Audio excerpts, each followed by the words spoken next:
सोचो किसी दिन आप सुबह उठो और ये न्यूज आए कि ज़ीरोधा, अपस्टॉक, एंजल सबके सब ब्रोकर बंद हो गए हैं। आपका अकाउंट ही नहीं लॉगिन हो रहा है, आप अपना पोर्टफोलियो ही नहीं देख पा रहे हैं, तो क्या होगा? क्या आपके शेयर्स डूब जाएंगे? क्या आपका पोर्टफोलियो जीरो हो जाएगा? इस वीडियो में आज हम यही बात करेंगे और पूरा सच आपको जानने को मिलेगा बिना किसी कंफ्यूजन के और पूरी क्लैरिटी के साथ। लोगों का सबसे बड़ा डाउट, हर इन्वेस्टर के दिमाग में एक ही सवाल होता है कि अगर ब्रोकर बंद हो गया तो मेरा पैसा तो डूब जाएगा, और इसी गलत फियर के चलते लोग इन्वेस्टिंग से और शेयर मार्केट से डरते हैं। लेकिन सच ये है कि आपका पैसा ब्रोकर के पास कभी होता ही नहीं। ये तो सिर्फ एक गेटवे है, एक एप्लीकेशन है, एक प्लेटफॉर्म है जहां पर आप शेयर्स को बाय और सेल करते हैं। आपके शेयर्स ना ज़ीरोधा में होते हैं, ना किसी अपस्टॉक में और ना ही किसी एंजल के पास। आपके शेयर्स होते हैं NSDL और CDSL में, और ये दोनों गवर्नमेंट सपोर्टेड डिपोजिटरीज होते हैं। इंडिया के सब इन्वेस्टर के शेयर यहीं पर स्टोर होते हैं। ब्रोकर तो सिर्फ एक स्क्रीन है, एक प्लेटफॉर्म है। शेयर्स का ओरिजिनल रिकॉर्ड तो NSDL और CDSL के पास होता है। इसलिए ब्रोकर बंद हो जाए या क्रैश हो जाए या कुछ और गड़बड़ हो जाए तो आपके शेयर्स, आपका पैसा सेफ रहता है। और आपको पता है, आपका डीमैट अकाउंट ब्रोकर का नहीं बल्कि आपका अपना रजिस्ट्रेशन होता है NSDL और CDSL में। ब्रोकर तो सिर्फ एक सर्विस प्रोवाइडर है।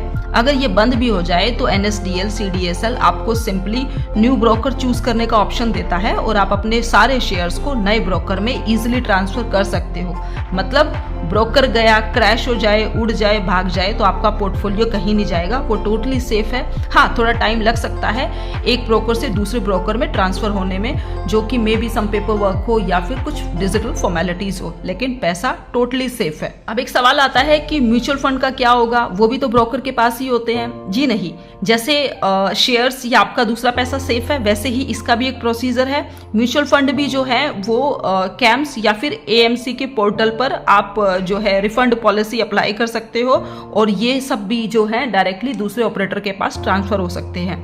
अब एक और चीज कि जो भी आपके डीमैट अकाउंट में या किसी ब्रोकर के पास जो आपको एडिशनल फंड पड़ा होता है, वो तो इसका प्रोसीजर भी सेम है। वो भी ब्रोकर के किसी पर्सनल अकाउंट में नहीं होता, वो होता है सेबी के लिए बनाए गए सेपरेट क्लाइंट अकाउंट में।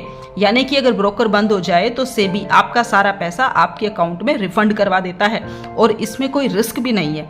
इसीलिए और मान लो आप सबसे वर्स्ट सिचुएशन मान लेते हैं, सबसे खराब सिचुएशन आप मान के चलो कि मान लो ब्रोकर बैंकरप्ट हो जाए, सेबी उसका लाइसेंस कैंसिल कर दे, या फिर सर्वर जो है वो परमानेंटली डाउन हो जाए, तो भी आपकी सारी इन्वेस्टमेंट, सारा पैसा सेफ है। क्यों? क्योंकि शेयर्स NSDL और CDSL पर हैं, म्यूचुअल फंड जो है वो AMC और कैम्स के पास होते हैं, और आपका सारा पैसा, सारा फंड जो होता है वो सेबी रेगुलेटेड क्लाइंट अकाउंट में होता है।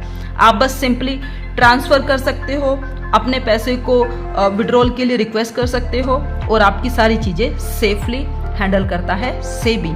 ब्रोकर बदल सकता है, एप्लीकेशन बंद हो सकती है, कंपनी भी डिग्रेड हो सकती है, लेकिन डीमैट अकाउंट एक परमानेंट आइडेंटिटी होती है।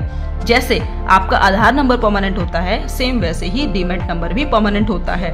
ब्रोकर तो सिर्फ और सिर्फ एक स्क्रीन है, एक गेटवे है, एक सोर्स है जहां पर आप बाय और सेल कर सकते हो, लेकिन पोर्टफोलियो के असली मालिक आप। तो नेक्स्ट टाइम आप कोई भी इस तरह की न्यूज़ देखो कि कोई भी ब्रोकर बंद हो रहा है या किसी ब्रोकर के साथ कोई स्कैम या इशू या कुछ भी चल रहा है, तो आपको डरने घबराने की जरूरत नहीं है। इन्वेस्टमेंट जो है वो बंद नहीं होते हैं, आपका वेल्थ सेफ है, सिक्योर है, और सेबी ने इसका पूरा सिस्टम इसीलिए ही बनाया है ताकि इतने सारे लोगों को एक साथ नुकसान कभी ना हो। तो दोस्तों, अब अगर आपको ये वीडियो थोड़ी सी भी वैल्यूएबल लगी हो और आपको इस वीडियो से कुछ भी जानने, सीखने, समझने को मिला हो, तो प्लीज चैनल को लाइक और सब्सक्राइब जरूर कीजिए, क्योंकि एक लाइक और सब्सक्राइब से आपका कुछ नहीं जाएगा लेकिन हमारी बहुत हेल्प हो जाएगी।